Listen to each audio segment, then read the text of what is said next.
আমি দেখলাম আসলে আপনাদের স্পিরিট আছে, আপনাদের ইমানের স্পিরিট আছে, সত্য কথা আপনারা সায় দিচ্ছেন। আল্লাহ নবী বলেছেন যারা সত্য কথা সায় না দিবে তারা হলো বোবা শয়তান, আর যারা আল্লাহর এবং রাসূলের সত্য কথায় সায় দিবে, সেই পথে যারা অবলম্বন করবে, জীবন গড়াবে, তারাই হলো একমাত্র জান্নাতি মানুষ। জোরে বলুন সুবহানাল্লাহ। ওই সরকার থাকতে ষড়যন্ত্র করছে ইসলামটাকে সামনের দিকে যেন অগ্রসর না হতে হয়, এর জন্য আপনার সুন্দর সুন্দর গায়ক গায়িকা লাগা দিছে, যে যেন মানুষ যেন ওই দিকে অগ্রসর হয়। একদিন গান গাচ্ছে, তুই না আসিলে বাড়িতে আগুন লাগাইয়া দিব আমার শাড়িতে। আরে তুই মুড়ে পড়িয়ে মরগা, তা আমার কি রে? আমার আবার প্রতিবাদ না করলে হয় না। আমি আবার সংশোধনে আনছি এইরকম, তুই না দাঁড়ালে নামাজে তোর নামটি থাকবে লেখা জাহান্নামেতে। ওদের তোমার নামে মামলা হবে, তোমার নামে সালিশ হবে আল্লাহ তাআলার দরবারে। না দাঁড়ালে নামাজে তোর নামটি থাকবে লেখা জাহান্নামেতে। জোরকন ঠিক কিনে? আমার কথা হলো তুই নামাজ পড়, ইন্নাস সালাতা তানহা আনিল ফাহশাই ওয়াল মুনকার। নামাজ পড়লে অন্যায় অশ্লীল কাজ থেকে ওই মানুষটাকে বাঁচা রাখে কে? আমার আল্লাহ। চিল্লে এখন মারহাবা। আমি তোমার অর্ধঙ্গিনী, তোমার আমার সৃষ্টি করতা গাতারে কেন মানু না। লা ইলাহা লা ইলাহা ইল্লাল্লাহু মুহাম্মাদুর রাসূলুল্লাহ সাল্লাল্লাহু আলাইহি ওয়াসাল্লাম।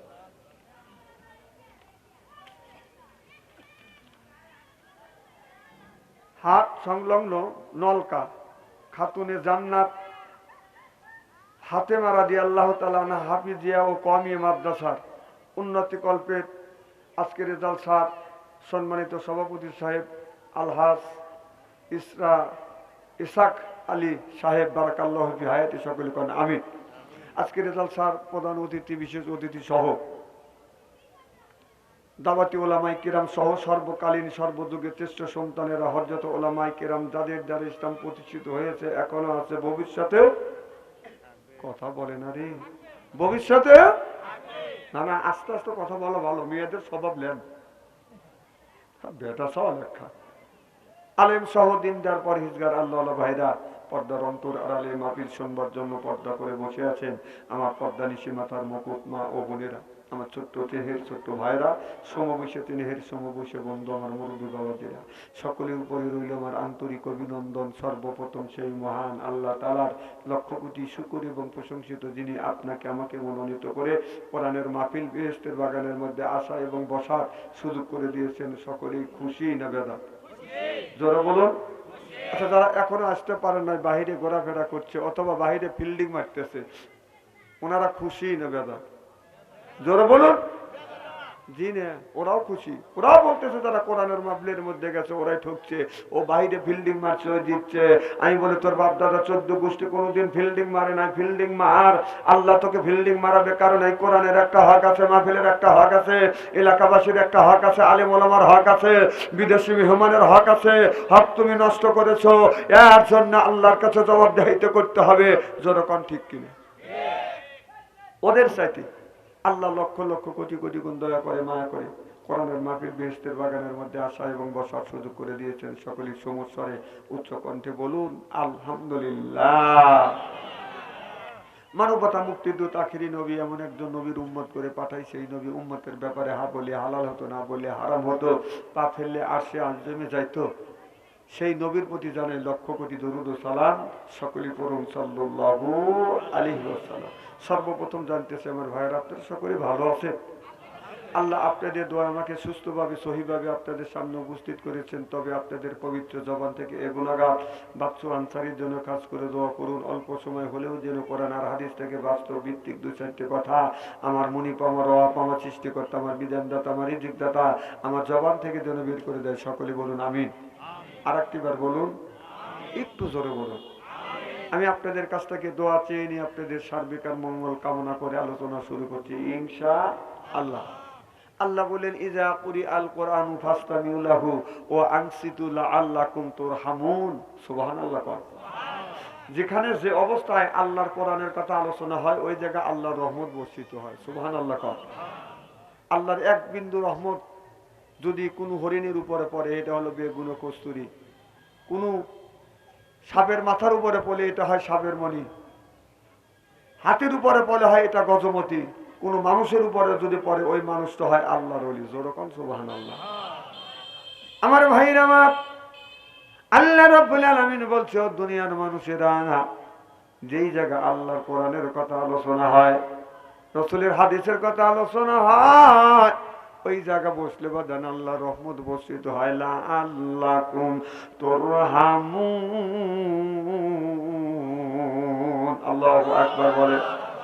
আল্লাহ বলে বান্দারে, বাড়ি থেকে যখন তোমরা বের হও, যখন বাড়ি থেকে তোমরা যখন বের হও, ফি সাবিলিল্লাহ, এক পাও ডান পাও বাম পাও যখন বাড়ি থেকে বাদান বের করে দেন, ফি সাবিলিল্লাহ বলে যখন বাম পা আপনি বাড়ি থেকে বের করে যখন মাহফিলের দিকে বাদান রওনা হচ্ছে না, আল্লাহ বললেন ফেরেশতা আমার বান্দার প্রত্যেকটা কদমে কদমে 10টা করে নেকি দিয়ে দে। আমার ভাইরা আমার, শুধু তাই নয়, আমরা যখন কোরআনের মাহফিলের দিকে রওনা করছি, আমাদের বাবা মা আত্মস্বজন দ্বারা কবরের মধ্যে ঘুমিয়ে আছে। একটা বাচ্চা 100 টাকা, যেরকম মারহাবা। বাড়ি থেকে যখন কোরআনের মাহফিলের মধ্যে রওনা করছি, আমাদের অনেকের বাদান, অনেকের মা নাই, অনেকের বাবা নেই, অনেকের দাদা নাই, অনেকের দাদি নাই, অনেকের ভাই বেরা আত্মস্বজন একজন না একজন দুনিয়ার থেকে বাদান বিদায় হয়ে গেছে। তারা কিন্তু কবরের মধ্যে থেকে চিল্লা চিল্লা করে চিল্লা পাল্লা করে কাঁদতেছে, ও আমার বেটারা, ও আমার আওলাদেরা, ও আমার বোনিদেরা, তোমরা কোরআনের মাহফিলে যা যা বাবা যা, কোরআনের মাহফিলে যায় কোরআনের কথা হাদিসের কথা শুনিয়া আমাদের জন্য দান খয়রাত দোয়া খয়রাত না করে তোমরা বাড়িতে আসো না। কারণ যারা কবরের মধ্যে আছে তারাই বাদান কবরের জ্বালা যন্ত্রণা বোঝে, যারা নাই তারা কিন্তু বাদান বোঝে না। চিনলে কোন ঠিক কিনে? যারা জেলে গেছে তারা জেলের হালাত বোঝে, যারা জেলে যায় নাই তারা কিন্তু বাদান জেলের হালাত বোঝে না। ও বাদান যারা কবরে গেছে তারা কিন্তু বাদান কবরের হালাত বোঝে। আর যারা যায় নাই তারা চিন্তা করতেছে দুনিয়াটা মস্ত বড়, খাও দাও ফুর্তি করো, ফুর্তি তোমার বাড়াবে যেদিন আল্লাহর আজরাইল আসবে সেই দিন। চিল্লা কোন ঠিক কিনে? আল্লাহ বললেন কুল্লু নাফসিন যায়কাতুল মাউত, মরণের হাত থেকে কেউ বাঁচতে পারে নাই, বাঁচা সম্ভব না, বাঁচা সম্ভব না। আদম থেকে শুরু করে বাদান আবু জেহেল পর্যন্ত একজন মানুষ আজরাইলের হাত থেকে বাদান বেঁচে আছে এই রকম প্রমাণ বাদান পাওয়া যায় না। আবু জেহেল থেকে শুরু করিয়া এ পর্যন্ত একজন মানুষ বাদান আপনার দুনিয়ার বুকে বেঁচে আছে এই রকম প্রমাণ বাদান পাওয়া যায় না। আল্লাহর আজরাইল যখন আসবে মুহূর্তের মধ্যে রুহুটা বাদান কবজ করবে, আসমানে মাথা রাখবে, জমিনে পা রাখিয়া খিচিয়ে খিচিয়ে ওই লোকটা রুহুটা কবজ করিবে। যখন ঠিক অনেক মানুষ বলে হুজুর মরিয়া গেলে 7 দিন ছায়া থাকবো, কয়দিন? যখন আসলে যারা 7 দিন ছায়া থাকছে আমি দেখছি মরার পরে এইরকম করে ব্যক্তি দিয়ে থাকছে। কথা কর, 7 দিন তো দূরের কথা, মুহূর্তের মধ্যে শেষ। আল্লাহ আজরাইল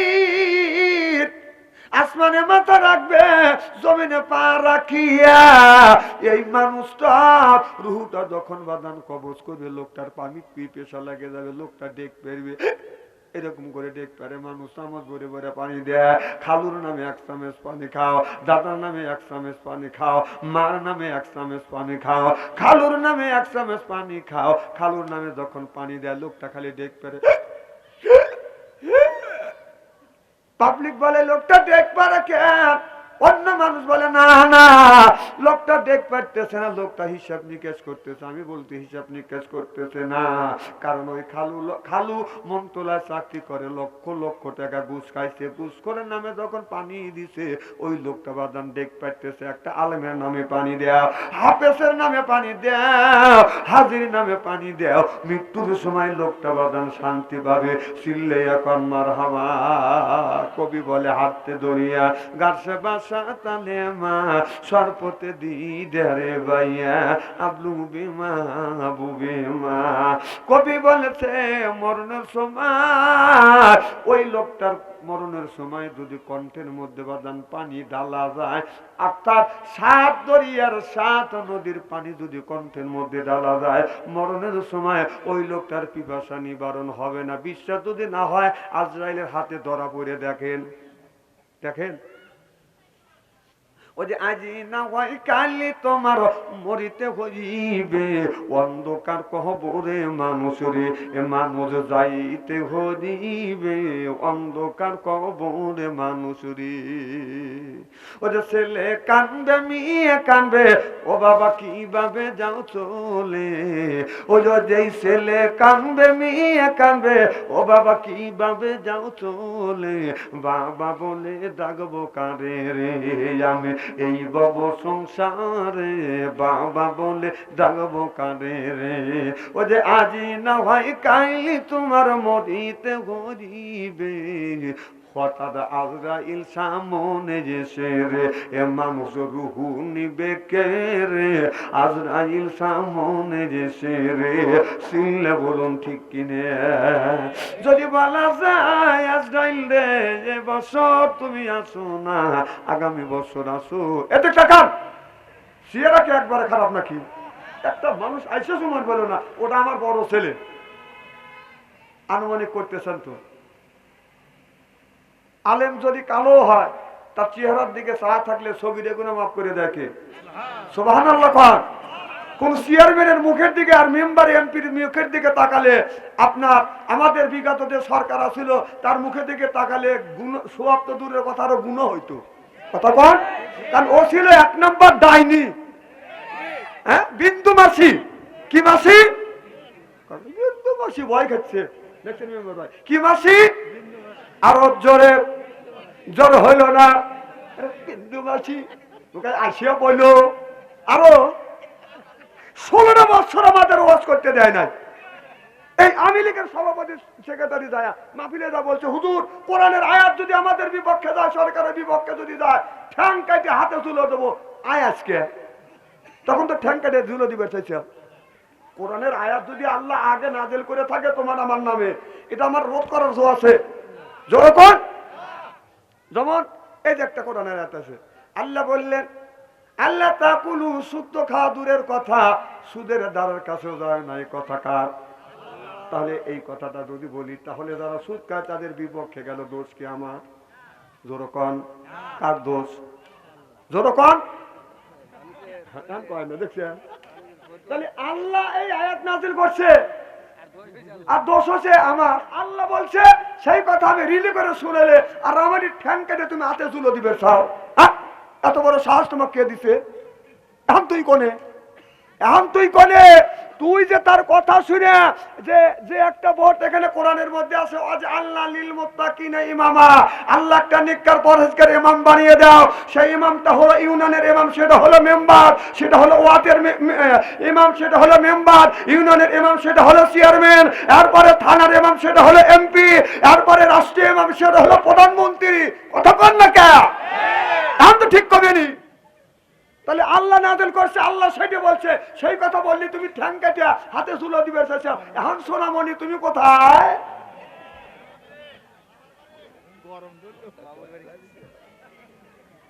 খুব খারাপ লাগতেছে নাকি?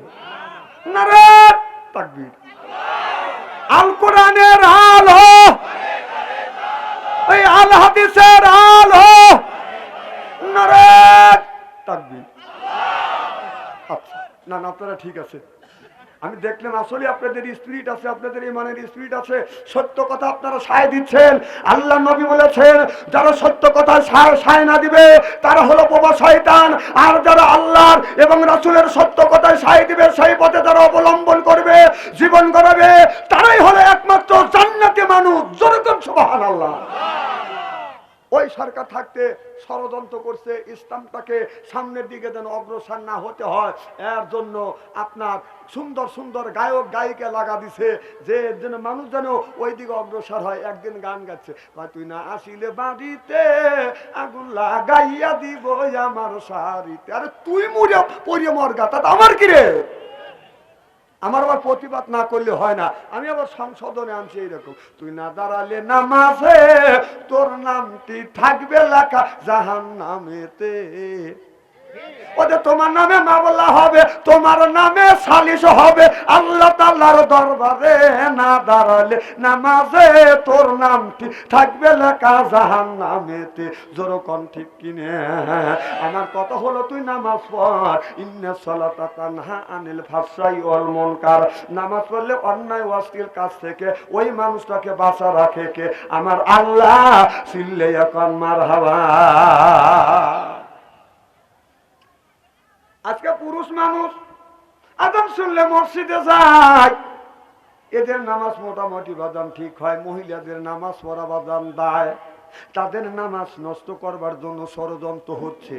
আপনার মহিলা যখন আপনার এরকম করে বাদাম নিয়াত করে আল্লাহু আকবার ইহদিনাস সিরাতাল মুস্তাকিম, আপনার ঘরের মধ্যে থেকে, ছেলের টাচ মোবাইলের মধ্যে থেকে, পুত্রবধূর আপনার ওই যে টেলিভিশনের থেকে গানের আওয়াজ ভেসে আছে, রূপে আমার আগুন জ্বলে, কান গেল তোর গানের তালে, নামাজ গেল তোর রসাতলে, আল্লাহর কোরআন কি যে বলে, একবার তুলে নে না কোলে। সুবহানাল্লাহ বললেন না? সারা ষড়যন্ত্র হচ্ছে, এই ষড়যন্ত্রের হাত থেকে আমাদের বাঁচা লাগবে। ষড়যন্ত্রের হাত থেকে যদি বাঁচতে যদি চাই, ইমানটা যদি পরিপূর্ণ করে বাদান যদি রাখতে চাই, কোরআনের আইন ছাড়া এই জমিনে বাদান ইমান রাখা বাদান সম্ভব হবে না। সিল্লা সিল্লা কোন ঠিক কিনে? লা ইলাহা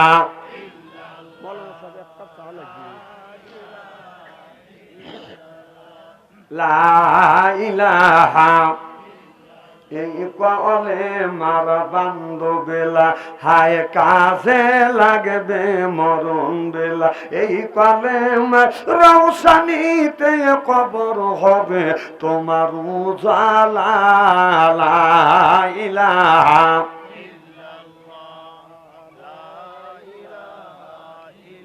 হযরত ইব্রাহিম আলাইহিস সালাম আল্লাহর কাছে বলেছে রব্বি হাবলি মিনাস সলিহিন, আল্লাহ তুমি আমাকে একটা নেক বেটা দাও। ইব্রাহিম আলাইহিস সালাম আল্লাহর কাছে বলেছিল, আল্লাহ সঙ্গে সঙ্গে জবাব দিলেন ফাবাসারনাহু বিগুলামিন হালিম। আল্লাহ জবাব দিলেন, বন্ধুরে আমার কাছে নেক সন্তান চাইলে আমি বিগোলামিন হালিম, অর্থাৎ একটা গোলাম দান করব। আমরা যে গুণে জন্ম দিছি এটা বেটা না ঠেটা, শয়তানের যেটা রাস্তা দিয়ে যাইবা দান বাজাইলে একটা বেটা, কিয়ামত দিন খাবে যাটা বেটা। আওলা তো কুম ফিতনা তুম, বেটা বিটি হচ্ছে পরীক্ষার বস্তু। এই বেটা বিটির কারণে মা বাবা নামাজ পড়ে রোজা রেখে হজ করে বাদান জাহান্নামে যাবে। কারণ হলো কেন? যদি বলতে পারেন হুজুর কেন? কেন হলো এমনি, আপনার ছেলের তাপে একটা মিয়া রাস্তা দিয়ে হাঁটতে পারে না, রাস্তা দিয়ে গেলে পিছন থেকে বলে এক্সকিউজ মি। আরেকজন কুত্তার মতো কেউ করে মোবাইল নাম্বার দাও, মোবাইল নাম্বার দাও। কে তুমি মোবাইল নাম্বার দিয়ে কি করবে? কথা কর না কে? এ যুবক, তুই যে অন্য মেয়ের কাছে মোবাইল নাম্বার চাইলি, ওই মেয়েটা যদি তোমার বোন হইতো, তুমি কি তার কাছে মোবাইল নাম্বার চাইতে? কথা কর না কে? তুই যে একটা মেয়ের মোবাইল নাম্বার তুমি যে চাও, একটা মহিলার মোবাইল নাম্বার চাও, তুমি কি বিশ্বাস করো না তোমার বোনের কাছে অন্য যুবক মোবাইল নাম্বার চাইতে পারে না? আল্লাহ এই জন্য বলেছে আল খবিসাতু লিল খবিসা ওয়াল খবিসুনা লিল খবিসা। সুবহানাল্লাহ কর। খবিস মার্কা ছেলে আর খবিস মার্কা বাদান মেয়ে পাবে। আজকের বাংলার জমিনে যুবক ছেলেরা মেয়েরা প্রেম করতে করতে প্রেমের সেঞ্চুরি করে ফেলছে। এক একটা যুবক ছেলে প্রেম করতে করতে প্রেমের সেঞ্চুরি করছে, আই লাভ ইউ বলতে বলতে ওর মুখের জড়তা কাটে গেছে। রাস্তায় গেলে যাকে দেখে কয় লাভ ইউ, কুত্তর দেখে কয় লাভ ইউ।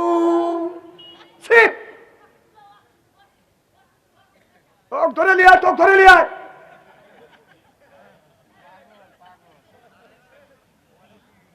খুলিয়ে চলবে তো?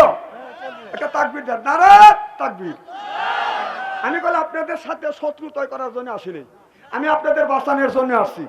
আমার কথা মানলে তাল গাছ, না মানলে নারকেল গাছও না। মানা না মানা আপনাদের ব্যাপার, কিন্তু কোরআন হাদিস থেকে হক কথা আমার বলতেই হবে। আমার ভাইয়ের আমার, আজ ছেলেরা প্রেম করতে করতে প্রেমের সেঞ্চুরি করছে। একটা যুবক বাদান আপনার 9টা প্রেম করছে, 8টা প্রেম করছে, বিয়ে করছে, ওইটা দিয়ে হয়েছে বাদান 10টা। বাসর ঘরে যাইয়া ও পাও ঝুলাইয়া বলতেছে আমি মনে হয় সলিড বউ পাইছি। বাসর ঘরে যে আনন্দ বলতেছে বিবি আমি ঠকি নাই, আমি ঠকি নাই রে। বউ কয় আজকে হলো বাসর রাত, আজকে দুজন নামাজ কালাম পড়বো আর তুমি আনন্দের সাথে গান গাচ্ছ। কয় আমার যে আনন্দ এইটা তোমাকে বুঝতে পারছি না। বিবি আমি ঠকি নাই, আমি ঠকি নাই রে, তুমি আমার 9 নাম্বার বিবি রে। বকা ও সর্বনাশে, আমার আগে 8টা কয় তোক দিয়ে 9টা। বউ কয় কানের বগল দিয়ে আল্লাহ আমার বাঁচাইছি। দেখি তখন বউ আবার উত্তর দিতে স্বামী আমি ঠকি নাই, আমি ঠকি নাই রে। কিরে আমার গান আবার পাল্টা জবাব দিস। কয় বিবি আমি স্বামী আমি ঠকি নাই, আমি ঠকি নাই রে, তুমি আমার 10 নাম্বার স্বামী রে। কয় ও আমার আগে 9 টাকা তোক দিয়ে 10টা। এর মানে হলো আল খবিস হাতুন নীল খবিসা, অল খবিস সোনালিল খবিসা। খবিস মার্কা ছেলের কাছে খবিস মার্কা মেয়ে মেলে কথা কয় না বাবলি, কথা কয় না। হাসেন না, কথা কেন অবাস্তব বলছি? কোরআনের বাইরে কি কোনো কথা বলতেছে নাকি? কোরআন হাদিস দিয়ে বর্তমান প্রেক্ষাপট মিলিয়ে আমি একবারে খালি আপনার খালি কাঁচা মরিচ বাইকে লাগাই না, লবণও লাগা দিই। পরে মেয়ে ঠকা তুমি ভাবছো যে আমি সলির জিনিস পাবো, অতই সস্তা। এদের টাকা কোনো কানা গোসা নাই, কানা গোসা কাল চাষটালে হবে। এখন খালি হক কত হবে, ওয়াজ হবে, গরম গরম ওয়াজ। কথা কন নারায়ণ তাকবীর। আমার ভাইরা আমার, ইব্রাহিম আলাইহিস সালাম আমার আল্লাহর দাসত্ব করে, আল্লাহর গোলামি করে। আর ফিরাউন আপনার ওই নমরুদ বলতেছে আমি একজন খোদা। এবার ফিরাউনের কাছে নমরুদ যখন খোদা বলে, ফিরাউন যখন খোদা বলে দাবি করলো, এবার আপনার ইব্রাহিম আলাইহিস সালামের আব্বা আজর কুমার দয়া বলে বেটারে তোমার খোদাকে। এবার ইব্রাহিম আলাইহিস সালাম খোদা হলো একজন, লিল্লাহি রাব্বিল আলামিন। আমাদের খোদা কি? আরো জোরে। এবার ডেকে বলে না আমার খোদা যদি ওই নমরুদ হয়, আমার খোদা যদি নমরুদ হয় তাহলে তোমার খোদা হলো নমরুদ। বলে আপনার খোদা যদি নমরুদ হয় বাবা আমি তোমার খোদাকে দেখবো। যা দেখি খোদা বাদান আপনার বোরখা পরে আছে। হযরত ইব্রাহিম আলাইহিস সালাম বলল তুই কয় নম্বরে খোদা আমি দেখবো, তুই বোরখা খোল। খুলে দেখে আলকাতরা চাইতো বাদান কালো। এবার হযরত ইব্রাহিম আলাইহিস সালাম বললেন কালো কুসি মানুষ আর মানুষ কোনোদিন আল্লাহ হতে পারে না, আল্লাহ হলো আমার এক। জোরে কোন সুবহানাল্লাহ। আল্লাহ যে এক আছে, আল্লাহ যে আছে এটাকে বিশ্বাস হয়। কুল হুয়াল্লাহু আহাদ আল্লাহুস সামাদ। আল্লাহ এক এবং একক। আল্লাহ কাউরে জন্ম দেয় নাই, তিনি বাদান কাউকে জন্ম দেয় নাই। কি কোন বাদান জন্ম দিয়েছে? আমাদের দেশে কিছু তার ফেরা মানুষ আছে বলে there is no god, something is nothing, পৃথিবী এমনি এমনি করে হইছে। কথা বুঝতেছেন না? আল্লাহ ওরা মানে না। এখন যদি কোনো বক্তা এই জায়গা ওয়াজ করবার সময় এসে বলে ভাইরা আমার আকাশ থেকে একটা লোহার টুকরা পড়ে গেছে, সেই টুকরা জমিনে পড়ার সাথে সাথে এক টুকরা হরেন হয়ে গেছে, এক টুকরা ইউনিট হয়ে গেছে, এক টুকরা এরপরে মাইক্রোফোন হয়েছে, এক টুকরা হচ্ছে বা জান স্ট্যান্ড। এই ধরনের ওয়াজ যদি করি মানুষ বলবে তার সেরা মৌলবী কোত্থেকে আসলো। কথা কন না কে? বলতে পারেন হুজুর তারা তো বড় শিক্ষিত, শিক্ষিত কেমন করে তার সেরা হয়? আমি বলি শিক্ষিত মানুষ তার সেরা হইতে পারে। এক ইন্সপেক্টর আপনাদের নলকা গ্রামে আপনার স্কুল ভিজিট করবার জন্য আসছে, কথা বুঝতেছেন না? আসার পরে গাড়ি থামা, আপনার স্কুলের মধ্যে ঢুকছে, ছেলেদেরকে বলতেছে আজকে কিসের ক্লাস? এবার ছেলেরা বলতেছে স্যার এটা অঙ্কের ক্লাস। কয় ঠিক সময় আসছি, আমি নলকার রোডে, বিশ্ব রোডে আমি গাড়ি রেখে আমার হাইটে আসতে পরে 5 মিনিট লেগে গেছে, তোমরা এখন অঙ্ক করে দেখো আমার বয়স কত। তার সেরা মানুষ তার সেরা কথা। ছাত্ররা কলম তুলে বসে আছে যে কয় কি, এই অঙ্ক করে মানুষের বয়স বের করা সম্ভব? কথা কন, এ কথা কয় না, আমার কথা কি বুঝতেছেন না? সম্ভব না, সব কলম তুলে বসে রয়েছে। কিন্তু ক্লাসের মধ্যে কিছু ছেলেরা পণ্ডিত থাকে, আছে না? একটা ছেলে পণ্ডিত জাতীয় খালি ফাঁকাফাঁকি করতেছে। স্যার বলতেছে এই তুই কি করিস? স্যার আপনার বয়স বের করতেছে। থ্যাংক ইউ, বের করো। একটু পরে বলতেছে আমার অঙ্ক করে আমার বয়স বের করছো। কাহে? আমার বয়স কত? 60 বছর। আসলে ওর বয়স 60 বছর। তখন বলল যে তুমি যে আমার বয়স 60 বছর বের করলে, ঠিক আছে, সূত্রটা কি? সূত্র হলে এই, আমার এক বড় ভাই আছে বাড়িতে, সে হলো আধা পাগল, তার বয়স হলো 30 বছর। আপনি ফুল পাগল, আপনার বয়স 60 বছর।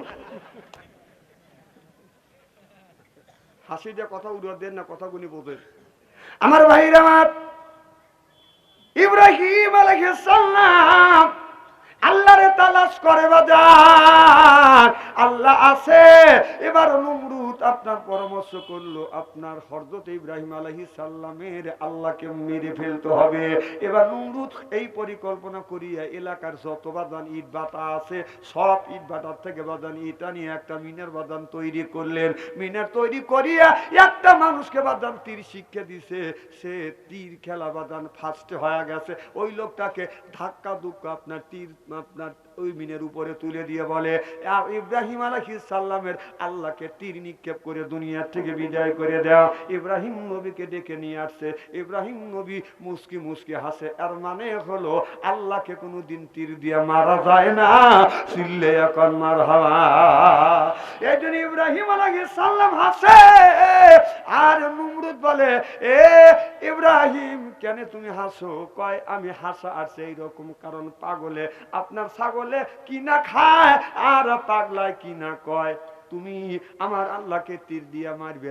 তীর যখন নিক্ষেপ করছে, তীর যখন উপরের দিকে উঠতেছে, আল্লাহ বলে ফেরেশতা রে দেখ নমরুদ আমাকে হত্যা করবার জন্য মারার জন্য তীর নিক্ষেপ করছে, তীরটা তুমি ধরো, ধরিয়ে তীরের ভিতরে একটু রক্ত মাখা দাও। এবার তীরটা বাজান যখন ধরলেন, তীরে যখন রক্ত মাখা দিলেন, তিনটা যখন সামনে পড়ে গেলেন, এবার নমরুদ বলে রে ইব্রাহিম দেখ তোর আল্লাহকে মেরে ফেলছি, তোর খোদাকে মেরে ফেলছি, এখানে রক্ত ভরে আসছে। ইব্রাহিম আলাইহিস সালাম আকাশের দিকে তাকায় বলে আল্লাহ এমনি শালার হাতে পারি না। কথা বুঝতেছেন না? এমনি শালার হাতে পারি না, আবার রক্ত ভরা দিয়ে তুমি কি খেলা শুরু করলে? আল্লাহ বললেন ওয়া মাকারু ওয়া মাকারাল্লাহ ওয়াল্লাহু খায়রুল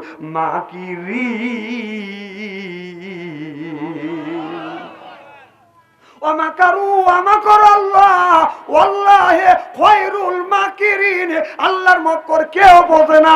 সুবহানাল্লাহ খান আমার ভাইরা আমার। ইব্রাহিম আলাইহিস সালাম তারপরে আমার আল্লাহকে যখন বাজান ছাড়ে না, এবার তার জাতীয় সংসদ সদস্যদের উপনীত হলো কি করা যায়। ইব্রাহিম যখন মানে না, এখন এই মানুষের সাথে অন্য মানুষও আপনার একত্রিত ঘোষণা করতে পারে। অতএব আপনার একটা কাজ করো,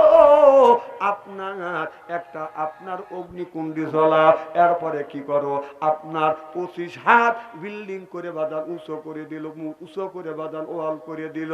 ওয়াল করে দেওয়ার পরে বাদান হাজার হাজার মন লাগরি আর খড়ি বাদান সাজাইয়া আগুন ধরা দিলেন। চরকের সাথে ঝুলাইয়া ইব্রাহিম নবীকে যখন আগুনের মধ্যে ফেলে দিচ্ছে, ফেরেশতা জিবরাইল আলাইহিস সালাম আসিয়া বলে, রে ইব্রাহিম দেখ নমরুদ তোমাকে আগুনের মধ্যে ফেলে দিচ্ছে, আমার কাছে সাহায্য চাও, আমি তোমাকে সাহায্য করব।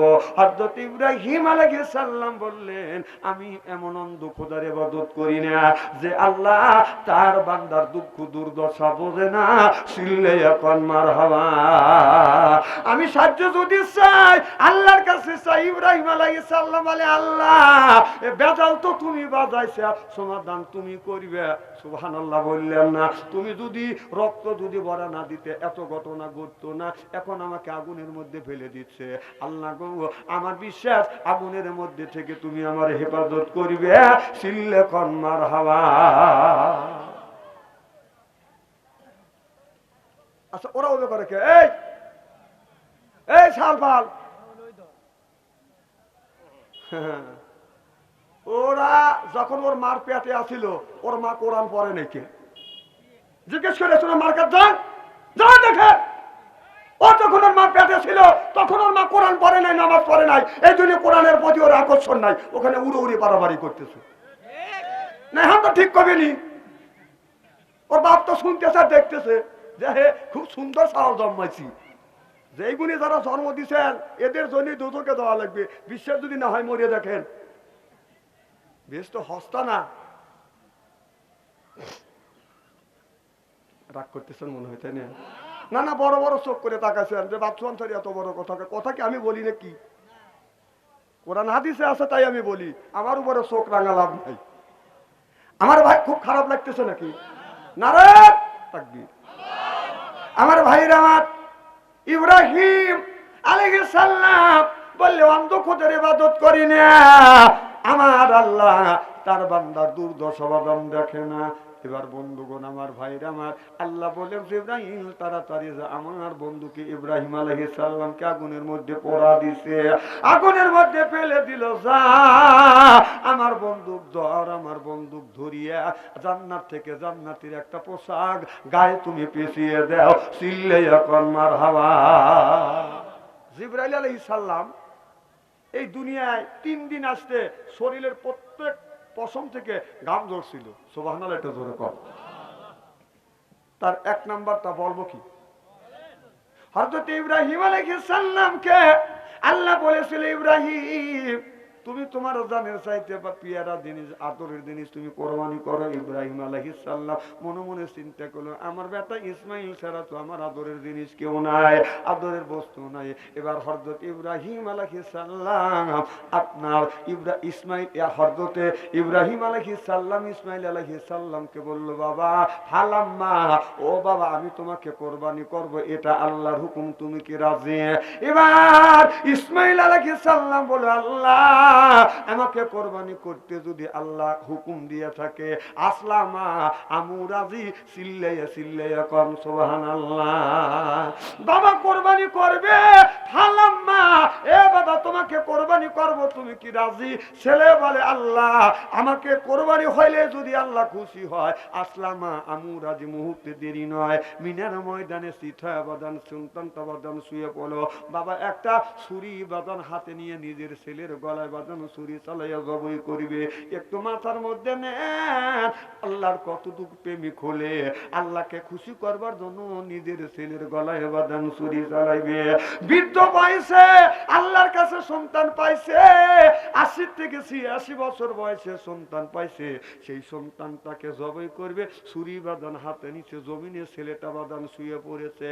এরপরে আকাশের দিকে যখন মুখ হয়ে গেছে, ইসমাইল আলাইহিস সালামের আব্বা ছুরি হাতে নিয়ে যখন বলতেছে বিসমিল্লাহ আল্লাহু আকবার, কথাও বলছে, ছুরিটা আস্তে আস্তে বাদান নিচের দিকে যাচ্ছে। এমন সময় এই জায়গা হলো কাল্লা, ছুরি বাদান এই জায়গা হলো কাল্লা, ছুরিটা এই জায়গায় এসে গেছে।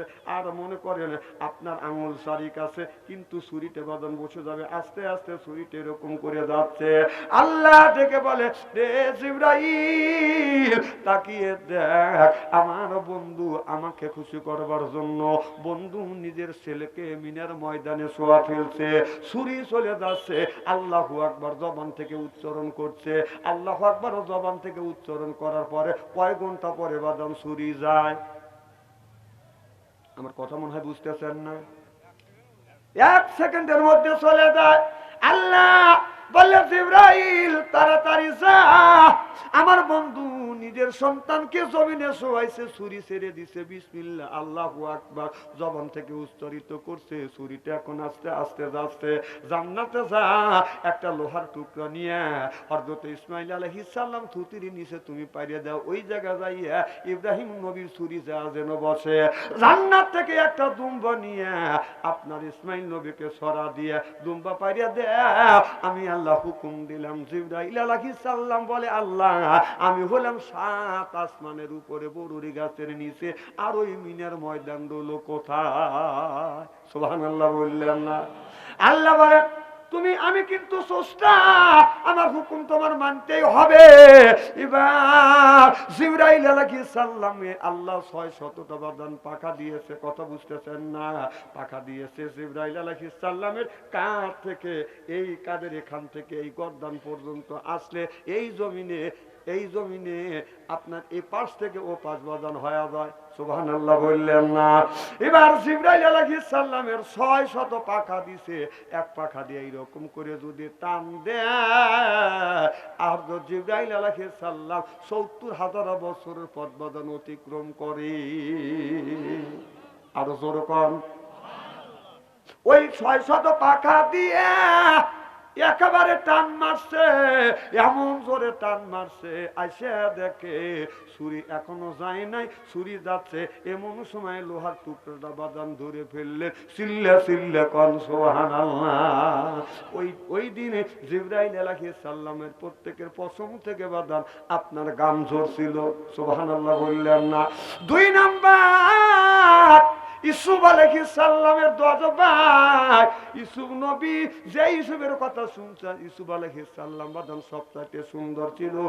ওই জুলেখা ইউসুফ আলাইহিস সালামের রূপ দেখে বাদান পাগল হয়ে গিয়েছিল। যাইয়া ইউসুফ আলাইহিস সালামের কাছে যাইয়া ইউসুফ নবীর আপনার ঠোঁট ধরে কয়, কি সুন্দর তোমার ঠোঁটটা, ফুলের পাপড়ির মতো ঠোঁট, কি সুন্দর নাক, আপনার টিয়া কাটিং লাক, কি সুন্দর চোখ, আপনার ওই টানা টানা চোখ। সুবহানাল্লাহ বললেন না? হযরত ইউসুফ আলাইহিস সালাম বলে, এগুনি সেই ঠোঁটের প্রশংসা করছো, আর আমার দাড়ির প্রশংসা, আমার নাকের আর চোখের চুলের প্রশংসা করতেছো। যে আল্লাহ আমার নাক আর ঠোঁটটা আল্লাহ বানা দিছে, সেই আল্লাহর প্রশংসা করো, অন্তর চোখ খুলে যাবে। যেরকম সুবহানাল্লাহ। ওই জুলেখা ইউসুফের প্রেমে পড়িয়া জুলেখার কান্দে, আর বলে, জুলেখা বলে, ওরে জুলেখা বল, জুলেখা কান্দে, ওরে আইরে দিসুব পীরে আওয়াজ, তোমার জন্য বসে আছে অবাগিনী জুলেখায়। যে যাহার প্রেমে পড়ে সে তো প্রেমে পাগল হয়। ইউসুফের প্রেমে জুলেখা পাগল, কান্দে ইউসুফ ফিরে আয়। মারহাবা বললেন না? এই জুলেখা ইউসুফ আলাইহিস সালামের কাছে যাইয়া বারবার প্রেমে নিবেদন করে, ইউসুফ আলাইহিস সালাম বাদান প্রত্যাখ্যান করে। সুবহানাল্লাহ বললেন না? জুলেখা ইউসুফের প্রেমে পড়িয়া কান্দে। জুলেখা বলে, ওরে ইউসুফ সামালো, গলা ছুরি দিয়ে জানো লেখালো। জুলেখা বলে, ওরে ইউসুফ সামালো, গলে ছুরি দিয়ে জানো লেখালো।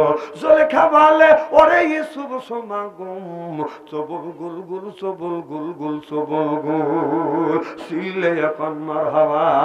ইউসুফ রে, আমি যদি তোমাকে না পাই, এই জীবনটা আমার ব্যর্থ হয়ে যাবে, আমার তোমাকে পাইতেই হবে। হবে। এই জুলেখা কি করলেন, আপনার ইউসুফ আলাইহিস সালামকে যখন বারবার প্রেম নিবেদন করতে ইউসুফ সাড়া দেয় নাই, একটা ঘরের মধ্যে আটকাইছে, রুমের মধ্যে নিছে, রুমের মধ্যে নিয়ে জুলেখা শরীরের যত কাপড় চুপড় ছিল সব কিছু বদন খুলে ফেলছে। খুলিয়ে এবার জুলেখা বলতেছে কলা হয় তালাক, ইউসুফরে আমারে খুশি করো, তুমি খুশি হও।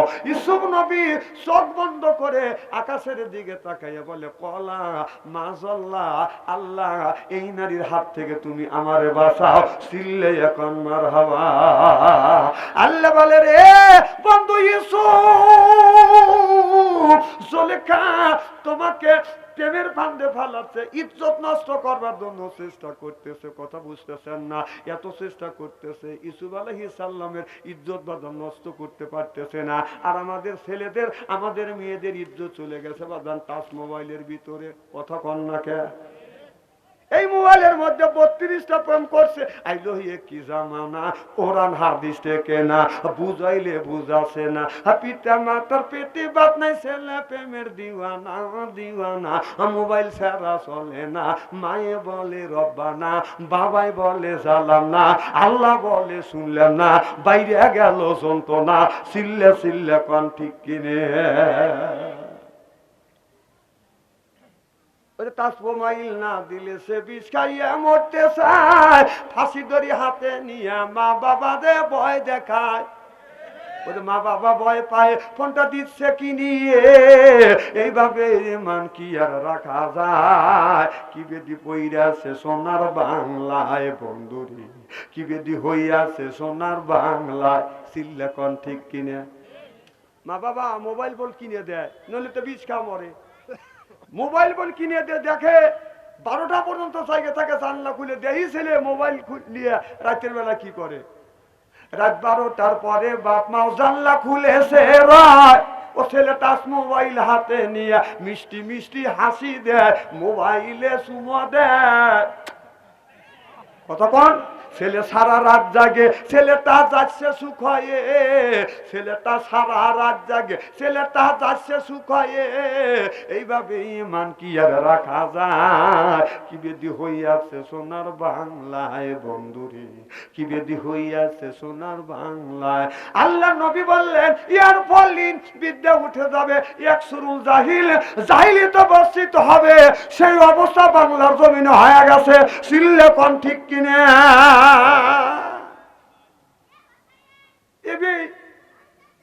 যৌবন বসে একটা কুকুরও তো সুন্দর দেখা যায়, একটা মিয়া যা সুমার পায় না, মাসের মতো খালি ভিন ভিন করে।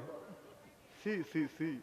আর ইউসুফ আলাইহিস সালাম বিশ্ব সুন্দরী মহিলা, 4 জন বিশ্ব সুন্দরীর মধ্যে জুলেখা একজন বিশ্ব সুন্দরী। জোরকন সুবহানাল্লাহ। সেই জুলেখা ইউসুফ আলাইহিস সালামকে আহ্বান করতেছে। ইউসুফ আলাইহিস সালাম খুব খারাপ লাগতেছে নাকি? নারাই তাকবীর, আল কোরআনের আলো, আল হাদিসের আলো। ঠিক আছে আমার ভাইরা, আমার এবার ইউসুফ আলাইহিস সালাম আল্লাহর কাছে বলে আল্লাহ তুমি আমার হেফাজত করো। আল্লাহ বলে বন্ধুরে তুমি সামনের দিকে দৌড় দাও, আর তালা খোলার দায়িত্ব হলো আমি আল্লাহ। সুবহানাল্লাহ বললেন না? 7টা দরজায় 7টা তালা মারছে, চাবিটাও জুলেখা কাছে বাজান রাখিয়ে দিয়েছি। কথা বুঝতেছেন না? ইউসুফ নবী চাবি চাবে, জুলেখা এমন জায়গা চাবি রাখছে। কথা বুঝতেছেন না? আমার কথা বোঝে না রে? কঠিন জায়গা চাবি রাখছে, যা চাবি নেওয়ার কোন শক্তি হযরত ইউসুফ আলাইহিস সালামের নাই। ইউসুফ নবী বলে আল্লাহ তালাটা কেমন করে খুলবো, এমন জায়গা চাবি রেখে দিছে, আমি চাবি তো নিতে পারবো না। আল্লাহ বলে চিন্তা করো না, আমি আল্লাহ তোমার সাথে আছি। তুমি দৌড়া যাও, দরজার সামনে গিয়ে দাঁড়াবে, বাদ বকরি কাজ আমি আল্লাহ করবো। ইউসুফ নবী দৌড়া আপনার দরজার সামনে গিয়ে দাঁড়ায়, চোখ বন্ধ করে, চোখ খুলে দেখে বাজান দরজা খুলে গেছে। সুবহানাল্লাহ বললেন না?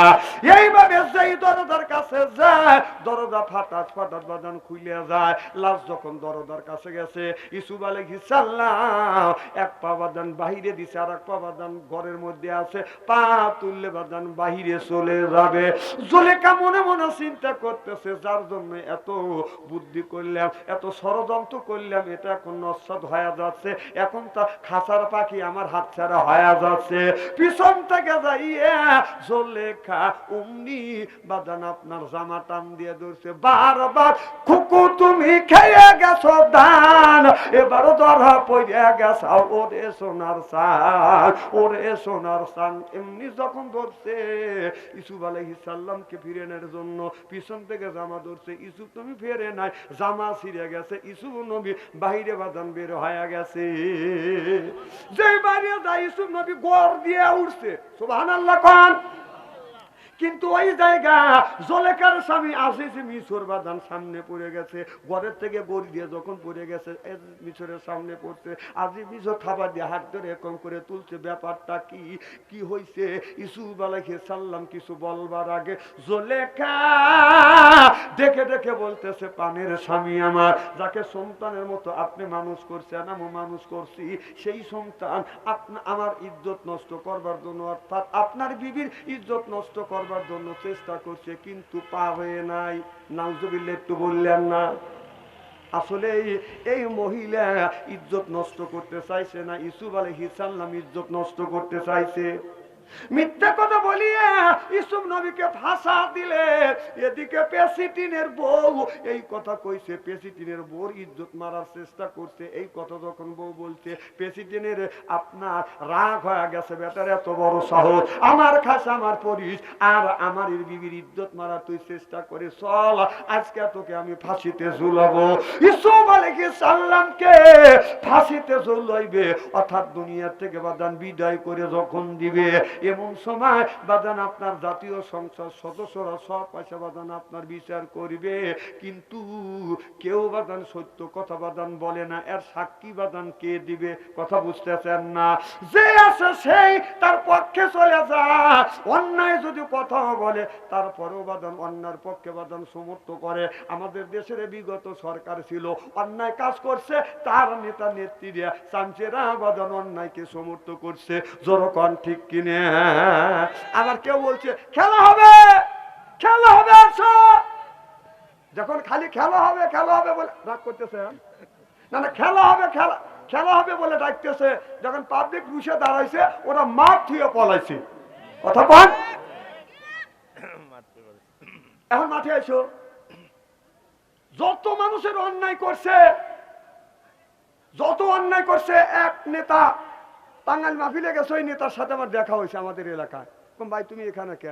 স্বাধীনের পরে পালাইছি। কম পালালে কে? তখন কেঁদে ফেললেন যে হুজুর, ওর জন্য এই সরকারের টিকা রাখার জন্য কার সাথে গন্ডগোল করি নেই, গ্রামের একটা ভালো মানুষ ভোট দিতে পারে নাই, মাইরিয়া ভোট কারিয়ে লিছে। কথা কোন? এই কথা কেন ঠিকও কয় না, ভয় পাচ্ছেন নাকি? আরে হক কথা রায় দেন, সত্য কথা বলতেছি। 15টা বছর আমরা ভোট দিতে পারি নাই, যে ছেলেদের বয়স এখন 20 বছর 25 বছর, এই ছেলেরা চিন্তা করতেছে ভোট মনে কাজ জোর করে এলে এর নামে ভোটাভুটি। কথা বল, সুস্থ যে ভোট আছে এখনকার সব বাচ্চারা জানেই না। ওরা জানে যে ভোট মানে আর একজনের কাজটা কারিয়ে নিয়ে সিন মেরিয়া আর একজনের বাইরিয়া আমরা আপনার ওই ইসের থেকে বের করে দাও, এরা এইটাই ভাবছে। কিন্তু সুস্থ যে ভোট আছে ওরা তা জানে না। এবার দেখবে সমস্ত ছেলেরা সুস্থ ভোট কাকে কাকে বলে। কথা বল না কে? আমাদের এলাকায় ভোট দিছে, মরা মানুষেরও ভোট দিছে। একজন বুড়ো মানুষ ভোট দিবে গেছে, যে বুড়ো হয়ে গেছি শেষ পর্যায়ে ভোট দেই, যা দেখা যে ভোট হয়ে গেছে। কও চাচা তোমার ভোট হয়ে গেছে? কও কি বাবু, আশা করি আসলাম কখন মরি কখন বাঁচি, একটা ভোট নিজ হাতে দিয়ে যায়। কও চাচা খালি তোমার ভোট হয় নাই, তোমার বোর ভোট হয়েছে। কও কি বাবু, তোমার চাচিনেও 6 মাস আগে মরছে, সে উঠে এসে ভোট দিয়ে গেল, আমার সাথে দেখা করলো না কে? তাও শালাকারে লজ্জা নাই কেউ, কথা আর তাদেরকে সমর্থন করতে। এখন তোরা কোথায়? দেশটা হাতে উলিয়া বানাইছে সাদের প্রধানমন্ত্রী, ওদের সোনার দেশটা শোষণ করলো লুইটা পুইটা খাইয়া রে প্রধানমন্ত্রী, এ দেশটা দেউলিয়া বা নাইছে সাবেক প্রধানমন্ত্রী। কোথায় রইলেন কামরুল ইসলাম, কোথায় কাদের কাকা, কই গেল সে ওই মহিলার শ্বেতাং শ্বেতাং কথা। কোথায় রইলেন কামরুল ইসলাম, কোথায় কাদের কাকা, কই গেল সে ওই মহিলার শ্বেতাং শ্বেতাং কথা।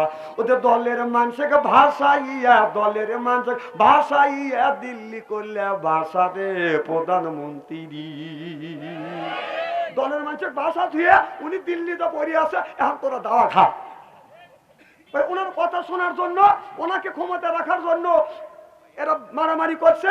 এখন এবি বাড়ি ছেড়ে পলাইছে। তো এমন পচা রাজনীতি করো, এখন তোমার বউ বল বাচ্চা ছেড়ে বাড়ি ছেড়ে ভাগে থাকা লাগে। এই পচা রাজনীতি তোমার করবে করছে কেটা? এখন তোর কি অবস্থা? এই ডক্টর ইন্নুস যতদিন আছে, একদিন খালি দোয়া ইন্নুস পড়তে থাকো। হ্যাঁ হ্যাঁ, হাসিতে উড়ো দিয়েন না। ডাক্তার ইন্নুস যতদিন আছে খালি দোয়া ইন্নুস পড়ো। আর নির্বাচিত সরকার হলে, সরকার যদি আছে, যদি ইটের ডেল দিয়ে থাকো, পাথরের ডেল খাওয়া লাগবে, পাথরের ডেল। কি কি ভাবছ তুমি? গ্রাম থেকে পালা এখন বাইসে রয়েছে। তুই যেখানে থাকবি তোকে ওখান থেকে দরিয়াইতে ঢুকইবে। খালি অপেক্ষা কর, যতদিন ইন্নুস আছে একদিন শান্তিতে আছে, খালি দোয়া ইন্নুস পড়ো।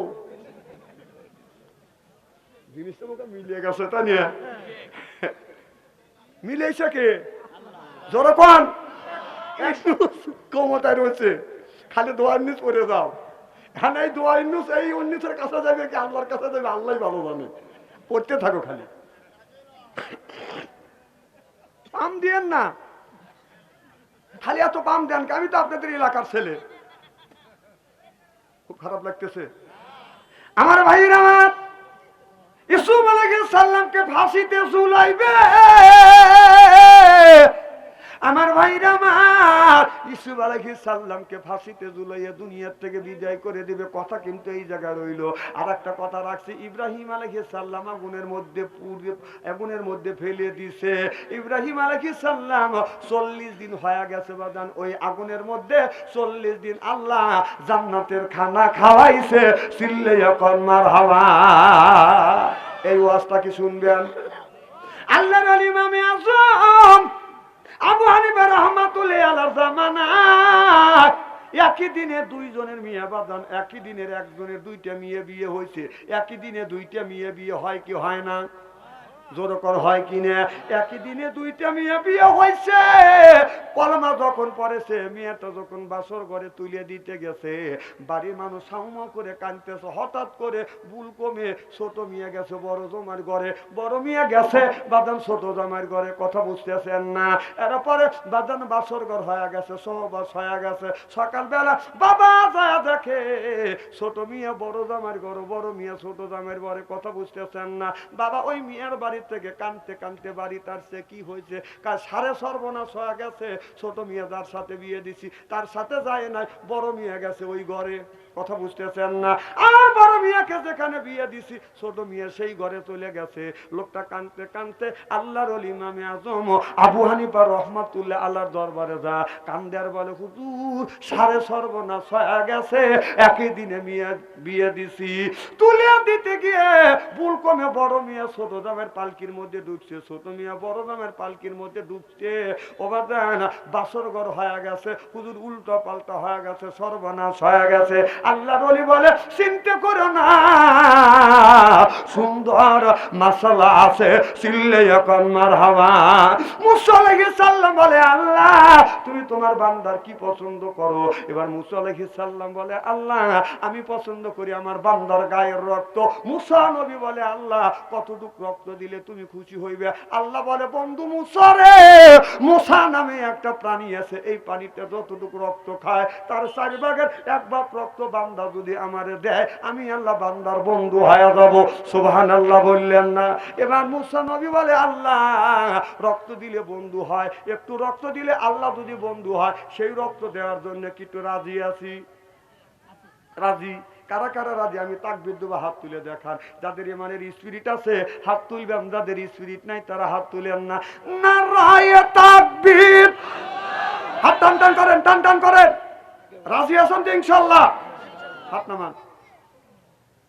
মেম্বার ভাই চাকু আর প্লেট আনেন নাই? আগে তো বলার কথা আমার মনে নাই। আচ্ছা দেখি, মুসলমান বলে আল্লাহ তোমার বান্দা যদি রক্ত দেয়, আল্লাহ রক্ত ক্ষয় অবস্থা মারা যাবে, আল্লাহ তুমি একটু স্যাক্রিফাইস করো। আল্লাহ বলে বন্ধু মুসরে স্যাক্রিফাইস করলাম, বান্দা রক্ত দেওয়া লাগবে না। রক্ত কামানো পরিশ্রম করা কিছু টাকা কিছু পয়সা বান্দা যদি আমার রাস্তায় দেয়, আমি আল্লাহ রক বন্ধু হয়ে যাব। জোরকন সুবহানাল্লাহ। ওবার জান 10টা মিনিট আমি আপনাদের বিরক্ত করব এই মাদ্রাসা মেরামত করবার জন্য। একজন ব্যক্তি বলেন হুজুর আমি 10,000 টাকা দেব, একজন বলেন হুজুর 5,000 টাকা দেব, একজন বলেন হুজুর আমি 1,000 টাকা দেব, একজন বলে হুজুর 2,000 টাকা দিব। একটা টাকা হলো 10টা টাকা হলে বদন দিয়ে যাবেন, কেউ শূন্য হাতে বদন যাবেন না। এই জায়গা আমাদের মেয়েরা আপনার এই বান্দাকে জাহান্নামে নিয়ে যাচ্ছে, ওই বান্দা হচ্ছে আমার বন্ধুর দলের লোক, আমার বন্ধুর দলের করে মেয়ে। আমি আল্লাহ আমার অর্ডার ক্যান্সেল করে পুনরায় অর্ডার দিলাম জাহান্নাম নয় জান্নাত পর্যন্ত পৌঁছাবে। সেই নবীর দল করার জন্য কারা কারা রাজি? 2 হাত টান করে তাকবীরুলের সাথে দেখান তো দেখি। ওইছে তাকবীর দেওয়া লাগবে না, এখন তাকবীর দিয়ে লাভটা কি? বউ যখন মার্কেটে দেবে তখন তাকবীর দিও, আমি তোমার চিনি না, তখন তাকবীর দিবে। আমার বউ মার্কেটে চলো, পাবলিক সবাই ছায়া দেখো, ওটাকে আমাকে শিখেন লাগবে নাকি? আমার এলাকা না, ওদের চাইতে ওই নবীর প্রতি জানাই 1,00,000 কোটি দরুদ ও সালাম। সকলেই পড়ুন সাল্লাল্লাহু আলাইহি ওয়াসাল্লাম। সর্বপ্রথম জানতেছি আমার ভাইয়ের আপনারা সকলে ভালো আছেন?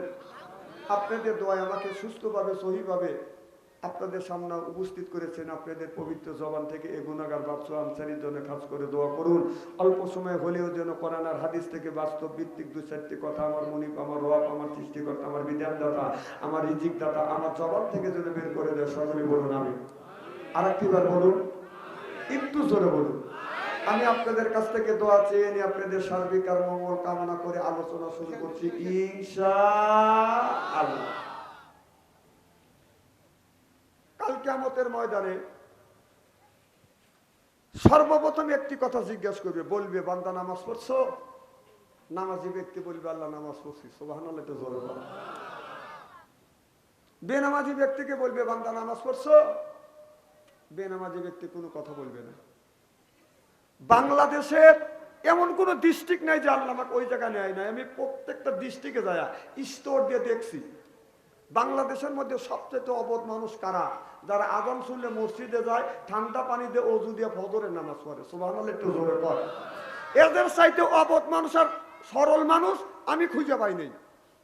আর বাংলাদেশের মধ্যে সবচেয়ে চালাক মানুষ কারা? যারা নামাজ পড়ে না। কথা কোন? কিছু লোক আছে প্রত্যেকদিন নামাজ পড়ে, কাকে খুশি করবার জন্য? আরো জোরে, জোর হলো না। আর কিছু লোক নামাজ পড়ে 7 দিন নামাজ নাই, শুক্রবার দিন জুব্বা গাজা টুপি মাথায় দিয়ে মসজিদের আগের কাতারে দাঁড়ায়, জোরে করে গলা খ্যাক করতে দেখায় আমি কিন্তু আইছি। এরকম লোক আছে না নাই? জোরে বলুন। এর 1 নাম্বার চালাক। এর চাইতে যারা বেশি চালাক তারা শুধু ঈদুল আজহার ঈদুল ফিতরের দিন নামাজ পড়ে। কথা কোন? তার চাইতে যারা আরো বেশি চালাক ওরা ঈদুল আজহা ঈদুল ফিতরের দিনও পড়ে না, ওরা খালি শবে বরাতের দিন নামাজ পড়ে। যায় হাইরে কয় যে 9টা নুসল্লি শুরু করে দিলাম। কি 9টা নুসল্লি? জিজ্ঞেস যদি করা যায় কয় রাকাত নামাজ পড়ছে, কেমন 70 রাকাত পড়ছি। ওরা ওই দিন নামাজ পড়ে আল্লাহ তুমি বাংলাদেশ আমার নামে লিখে দিও। আল্লাহ কয় দেবো না। তার চাইতে যারা বেশি চালাক ওরা ও নামাজেও যায় না। মানুষ মরে গেলে ওই নামাজে হাজির হয়, কারণ ওই নামাজে গেলে খাওয়া পাওয়া যায়। এটা কি মুসল্লি? চালাক মুসল্লি। যে নামাজ পড়ে আল্লাহর ভাষায় তাকে বলা হয় নামাজি, যে পড়ে না তাকে কি বলে? কথা কয় না। যতক্ষণ কি বলে? আরো জোরে, জোর হইল না। বেনামাজি কোথায় ওরা ভয় খায়, ভয় পান নাকি? যে নামাজ পড়ে না তারে বলা হয় বেনামাজি, যে নামাজ পড়ে তারে বলা হয় নামাজি, যে পড়ে না তারে বলা হয় বেনামাজি, যে সুদ খায় তারে বলা হয় সুদখোর, যে ঘুষ খায় ওরাই তো বলা হয় ঘুষখোর। কথা কোন? সকালবেলা ফজরের নামাজ পড়ে ইমাম সাহেব সাত্তারকে সাথে নিয়ে, হাজি সাহেবকে সাথে নিয়ে বেনামাজির বাড়িটা যদি ডাক দেওয়া যায়, বেনামাজি ভাই বাড়িতে আছেন, ও খুশি না বেজার? জোরে বলুন। বাহ, তুমি নামাজ পড়ো না, আল্লাহর ভাষা তোমাকে বেনামাজি বললি তুমি বেজার হও, তোমাকে বেনামাজি বলবো না, তোমাকে পিসাব বলবো না। যে সুদ খায় তারা কি কর, আর কথা কবি নিবে জোরে কোন? যে সুদ খায় তারে খায় সুদখোর, যে ঘুষ খায় তারে বলা ঘুষখোর। সকালবেলা ফজরের নামাজ পড়ে সাত্তার মৌলানা হাজি সাহেবকে সাথে নিয়ে, আপনাদের মধ্যমের সাথে নিয়ে সুদখোরের বাড়ির যা যদি ডাক দেওয়া যায়, সুদখোর ভাই বাড়িতে আছেন, ও খুশি না বেজার? আরে খালি ও বেজার না, ওর বই জাটা নিয়ে আসবে, আমার স্বামী সুদ খাক না গু খাক, তার তোর কি?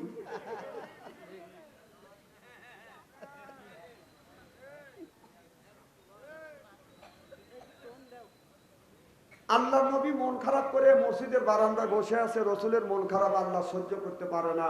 আল্লাহ বলল, জিবরাইল তাড়াতাড়ি আমার বন্ধুর কাছে যাও, আমার বন্ধুর মন খারাপ, আমার বন্ধুর কিসের অভাব, টাকার অভাব, পয়সার অভাব, নারীর অভাব, গাড়ির অভাব, এমন কোন জিনিসের অভাব করেছে, সব অভাব আমি আল্লাহ দূর করে দেবো। সুবহানাল্লাহ। জিবরাইল আলাইহিস সালাম চলে আসলেন, মুহাম্মদ হাই গিবনা গোপ্তা তানা গোপ্তা, জিবরাইল জিবরাইল হাই গিবনা গোপ্তা তানা গোপ্তা রব্বুল জলিল, জলকন মারহাবা। জিবরাইল আলাইহিস সালাম বলে, ইয়া রাসূলুল্লাহ, ইয়া হাবিবাল্লাহ, আপনি মন খারাপ করে বসে আছেন গো নবীজি, কিসের অভাব, টাকার অভাব, পয়সার অভাব, নারীর অভাব, গাড়ির অভাব, এমন কোন জিনিসের অভাব করেছে গো নবীজি, আল্লাহ সব অভাবগুলো দূর করে দিবে। জিবরাইল আলাইহিস সালাম যখন এই কথা বললেন, নবী আমার চোখের পানি ফেলে দিয়ে কান্দে। জিবরাইল, টাকা পয়সা, নারী গাড়ি, কোন জিনিসের অভাব না, কবরের মধ্যে আমার উম্মতের কি হবে সেই চিন্তায় আমি নবী অস্থির। চিল্লে এখন মারহাবা। আমার ভাইরা, জিবরাইল আলাইহিস সালাম আমার নবীরে লইয়া বনি সালমানের কবরের পাশে গেলেন, যাইয়া ডান পাকা দিয়ে হালকা আঘাত করলেন আর বললেন, কুম বিইজনিল্লাহ, আল্লাহর হুকুমে আল্লাহর বান্দা জিন্দা হয়ে যাও। দেখা গেল কবরের মাটি ফাটতে লাগলেন, লাফাতে লাগলেন, কবরের ভিতর থেকে আল্লাহর একটি বান্দা বান্দান বের হয়ে আসলেন। এত সুন্দর চেহারা, মনে হয় তার চেহারা দিয়ে বাদান নূর চুমকিচ্ছে। পা আম্মা মান সাকুলাত মাওয়াজিনুহু, সুবহানাল্লাহ বললেন না? অন্ধকার রাত্রিতে একটি তারকা আকাশে যেমন উদিত হয়, এই তারকাটা আকাশে বাদাম ঝিকমিক ঝিকমিক করে জ্বলতেছে। ওই লোকটা চেহারার থেকে নূরের আলো বাদাম ঝিকমিক ঝিকমিক করে জ্বলতেছে। আকাশের তারা বলো, আকাশের তারা বলো ঝিলিমিলি জ্বলছে। বলুন, হাবিব এসেছে, রাসূল এসেছে, আমার নবী এসেছে, হাবিব এসেছে। জোরকর মারহাবা। এই দৃশ্য দেখানোর পর জিবরাইল আলাইহিস সালাম পাকা দিয়ে হালকা আঘাত করলেন, আল্লাহর বান্দা কবরের মধ্যে চলে গেলেন। কিছু দূর আগা যায় আর কবরের উপরে বাদাম পাকা দ্বারা হালকা আঘাত করলেন, বললেন, কুম বিইজনিল্লাহ, আল্লাহর হুকুমে আল্লাহ আর বান্দা বাদাম জিন্দা হয়ে যাও। দেখা গেল কবরের মাটি ফাটতে লাগলেন, বাদাম লাফাতে লাগলেন, কবরের ভিতর থেকে আল্লাহর আরেকটি বান্দা বাদাম বের হয়ে আসলেন। এত সুন্দর বাদাম বের হয়ে আসলেন, এমন কালো বাদাম বেগুন চুলার মধ্যে দিলে যেমন হয় ওই রকম কালো কুস্তিমান বাদাম বের হয়ে আসলে। এই দৃশ্য দেখানোর পর পাখা দ্বারা হালকা আঘাত করলেন, আল্লাহর বান্দা কবরের মধ্যে চলে গেলেন। আল্লাহর নবী বললেন, জিবরাইল রে, দুইটা মানুষের কারণ বুঝলাম না। জিবরাইল আলাইহিস সালাম বলে, রাসূল গো, প্রথম নম্বরে যেই মানুষটাকে দেখানো হলো, এই মানুষটা জীবনে নামাজ ছাড়ে নাই, রোজা ছাড়ে নাই, হজ ছাড়ে নাই, যাকাত ছাড়ে নাই, কোরবানি ছাড়ে নাই, ধর্ম নিরপেক্ষ মতভেদকে ঘৃণা করেছে, আল্লাহর বিধিবিধান মেনে মেনে চলছে, আল্লাহ কবরটা ফুলের বাগান বানাইছে। ইসলাম, ইসলাম ছাড়া অন্য কোন তন্ত্রমন্ত্র জাতীয়তাবাদ ধর্ম নিরপেক্ষ মতভেদ কেউ যদি কায়েম করে, ফালি ইউকুবালা মিনহু, ওর নামাজ রোজা হজ আর যাকাত আল্লাহর দরবারে কোনোদিন কবুল হবে না, হতে পারে না, হওয়া সম্ভব না। ওয়া ফিল আখিরাতি মিনাল খাসিরিন।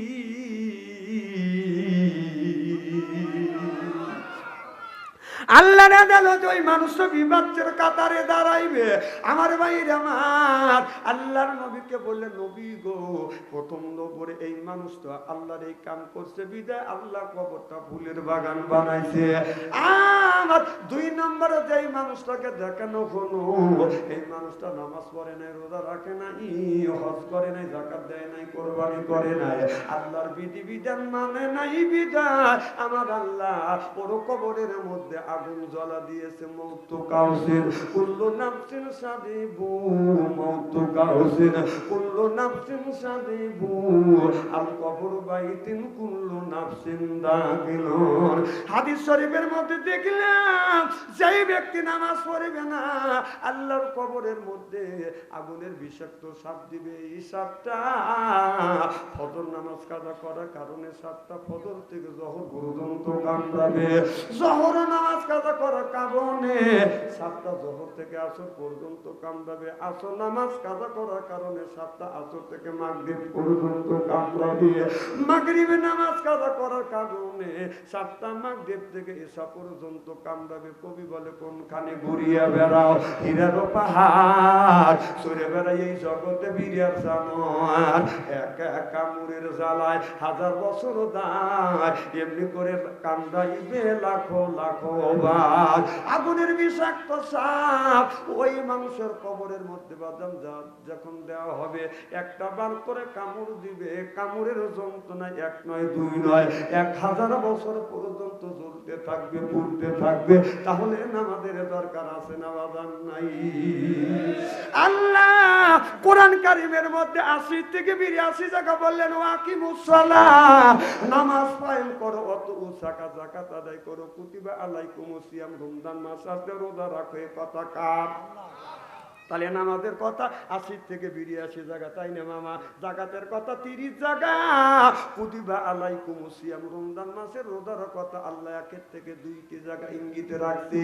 তাহলে নামাজ ছাড়া দিয়া কিছু মানুষ রাখছে মাথায় বড় বড় জ্বর, এরপরে পরনে হলো সালার সরা, হাতে হলো বালা, গলায় হলো মালা। আমি হিসাব করে দেখলাম ওই লোকটা অরিজিনাল শয়তানের শালা।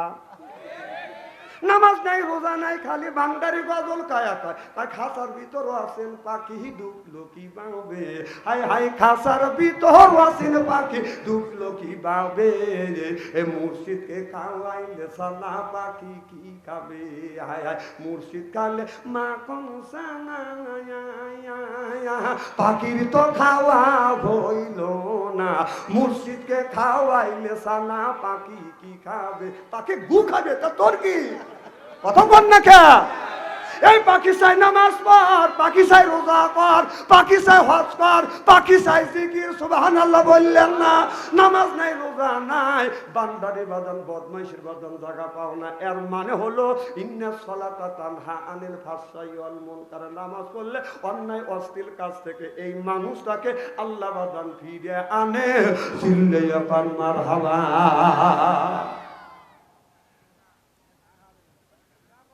খুব কি খারাপ লাগতেছে? আমি যদি ঘন্টা দেড়েক আলোচনা করি, শোনার জন্য রাজি আছেন তো? আচ্ছা হাত তুলে দেখান তো দেখি, রাগ করবেন কারা কারা? না না বুঝছি, আপনাদের মন মানসিকতা খুব ভালো আছে। অন্তর থেকে দোয়া করি আল্লাহ যেন জান্নাতে জানিয়ে কেমন শিখিয়ে দেয়। আমিন কোন? একটা তাকবীর দেন তো দেখি, আকুর চাষটার লোক একটু শুনকে উঠুক যে এখানে আমরা মানুষ আছি। রেডি? গলাটা একটু পরিষ্কার করেন, বলে নারাই তাকবীর, এ আল কোরআনের আলো, এ আল হাদিসের আলো, টিবিসিডির আলো, হ্যাঁ জ্বলাও।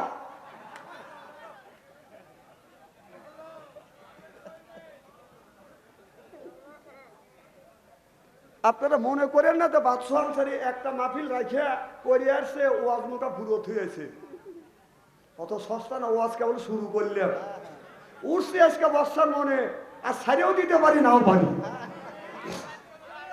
আচ্ছা, আমার ভাইয়েরা আমার ভালো করে লক্ষ্য করে শুনুন, তাহলে আল্লাহ কোরআন কারিমের মধ্যে ৮০ থেকে ৮২ জায়গা বললে আকিমুস সালাত, নামাজ কায়েম করো, অত যাকাত আদায় করো, কুতিবা আলাইকুমুস সিয়াম, রমজান মাস আসলে রোজা রাখো, সুবহানাল্লাহ বললেন না? তাহলে নামাজ যে আপনি পড়বেন, নামাজ পড়ার একটা শর্ত আছে। আল্লাহ বললেন কুলু মিন তাইয়্যিবাতি মা রাযাকনাকুম, আগে হালাল খাও এরপর ইবাদত করো। আমার আল্লাহর আয়াত আছে না মামা? তাহলে আল্লাহ বললেন কুলু মিন তাইয়্যিবাতুন, আগে কুলু মিন তাইয়্যিবাতুন মা রাযাকনাকুম, আগে হালাল খাও এরপরে ইবাদত করো, সুবহানাল্লাহ বললেন না? তাহলে হালাল যে আল্লাহ হালাল খাবারের কথা বললো, হালাল তোমরা খাও। আমি হিসাব করে দেখলাম বাংলাদেশের মধ্যে সবচাইতে অবোধ মানুষ দেখলাম, এরা অবোধ কারা? যারা সুদ খায় ঘুষ খায়, এদের চাইতে অবোধ মানুষ আর দুনিয়ায় নাই। কারণ যেই লোকটা সুদ খাইলো, যেই লোকটা ঘুষ খাইলো, ওই লোকটার আপনার আল্লাহর কাছে পিটনি বাদান খাইতে হবে। ওই লোকটার কথা বুঝতেছেন না? কিন্তু আপনার সুদ খাইলো, ঘুষ খাইলো, এই ঘুষের টাকা আপনার বউও খাইলো, ছেলেও খাইলো, মেয়েও খাইলো। পেটন খাবার সময় লোকটা একা খাবে, কিন্তু আর ওই টাকা পয়সা অর্থ সম্পদ আছে সব মানুষ ভাগাভাগি করে খাবে, আর পেটন খাবে একা। যে লোকটা একা পেটন খাইয়া সব মানুষকে বাঁচাইতে চায়, এর চাইতে অবধ মানুষ আল্লাহর জমিনে হয় না। ঠিক এরা কয় ঠিক। হ্যাঁ, যে সুদ ঘুষ খাবে পেটও নকল ঠিক মতো খাবে, ওর বক যদি বলা যায় যে আমি যে সুদ ঘুষ খাচ্ছি, চুরি ডাকাতি করে আনতেছি, কবরের মধ্যে যে আল্লাহ গুতনি দিবে, গুতনি বাকি তুমি নিবে, বললাম আমি কে গুতনি নিবে যাবো? কথা কোন? মানে একজন সুদ ঘুষ খায়, দুই ভাই, আর একজন নামাজ কালাম পড়ে। আর এক ভাই কয় যে রে নামাজ কালাম পড়ে করলি কি? একবেলা খায়া দিন যায়, আর একবেলা খায়া দিন যায় না। আর দেখ আমি যে লাভের লাভ, কথা বুঝতেছেন না? আমি সুখে থাকি। বললো ভাই মরে গেলে কেউ তোমার আপন হবে না। কয় না, মরে গেলে আমার আপন হবে। কয় যে আপন যে হবে না তোর প্রমাণ করতে পারবি? তা অবশ্যই প্রমাণ করতে পারবো। যে কিভাবে? কয় তুমি পেট ধরে সবার সামনে যায় সিটা পরে দেবে, মরার বান ধরে থাকবে, বাকি কাজ আমি করব। কি করব? বাকি কাজ আমি করব। এখন বাড়ির মধ্যে যায় কাঁদতেছে, চিকুর দেখা দিয়ে উঠছি। দেখেন না যে রমজান মাসে এখন চাষটালে হঠাৎ করে ঢুকছি, ঢুকে দেয় যে একজন এই খাইতেছে, সিগারেট খাইতেছে আর চা খাইতেছে। রোজার মাসে তুমি এই কাম করছে, আর সাথে সাথে পেট ধরে কাকে উঠে মারে হুজুর রে, পেটের ব্যথা হুজুর। দেখেন কি সিটের সিটি, আন্তর্জাতিক সিটের দেখছেন না? কথা কি আমি অবাস্তব বলতেছি নাকি? আচ্ছা, তো এখন ওই লোকটা কি করছে? ওই লোকটা আপনার পেট ধরে বলতেছে আমি মরে গেলাম, পেটের ব্যথা ওঠে, মরে যা আর নাই শেষ। এখন বলতেছে কবিরাজ নিয়ে এসো, কয় কবিরাজের কাজ হবে না। কবিরাজের সাথে পরামর্শ করতে, ডাক্তারের সাথে পরামর্শ করে কয় না এই রুগী বাঁচানো সম্ভব না। এখন ছেলের বাপ বলতেছে যে তুমি যে হুজুরা কি করলে, তুমি একটু জারা ফেঁকা দিয়ে বাঁচাও। তখন ও আতাকুতো করে বলতেছে যে আমি বাঁচাইতে পারি, শর্ত আছে। যে কি কয় তুমি আগে বাঁচাও। তখন ও সুমন্ত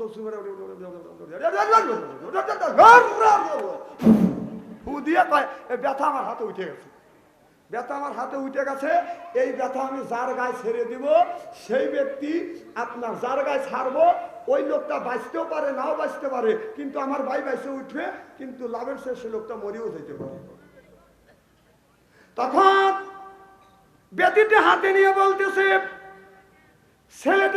ছেলেকে বলতেছে বাবা তোমার বাবার ব্যথা আমার হাতের মধ্যে আমি তুলে আনছি, এখন তোমার আব্বা বাঁচে যাবে। এই ব্যথাটা আমি যদি তোমার কাছে ছেড়ে দেই, তোমার আব্বা বাঁচে যাবে, আর তুমি বাঁচতেও পারো মরতেও পারো, তুমি মরার সম্ভাবনা বেশি আছে, ছেড়ে দেই তোমার আব্বা বাঁচবে। ছেলে তখন বলতেছে আব্বা মরছে, মরি যাও নতুন করে, আর আমি মরতে চাই না। ছোট ছেলেকে বলতেছে, তোমার বড় ভাই তোমার বাবার বাদ নিল না, তুমি বাবা বাবা বলে কাঁদতেছ। যে ব্যথাটা আমার হাতে উঠছে, এই ব্যথাটা এখন তোমার আব্বা বেঁচে যাবে। এই ব্যথাটা যদি তোমার শরীরে আমি ছাইড়ে দিই, তাহলে তোমার আব্বা বাঁচবে। তবে তুমি বাঁচতেও পারে, মরতে পারো, কিন্তু তোমার মৃত্যুর সম্ভাবনা বেশি আছে। এবার ছোট ভাই বলে,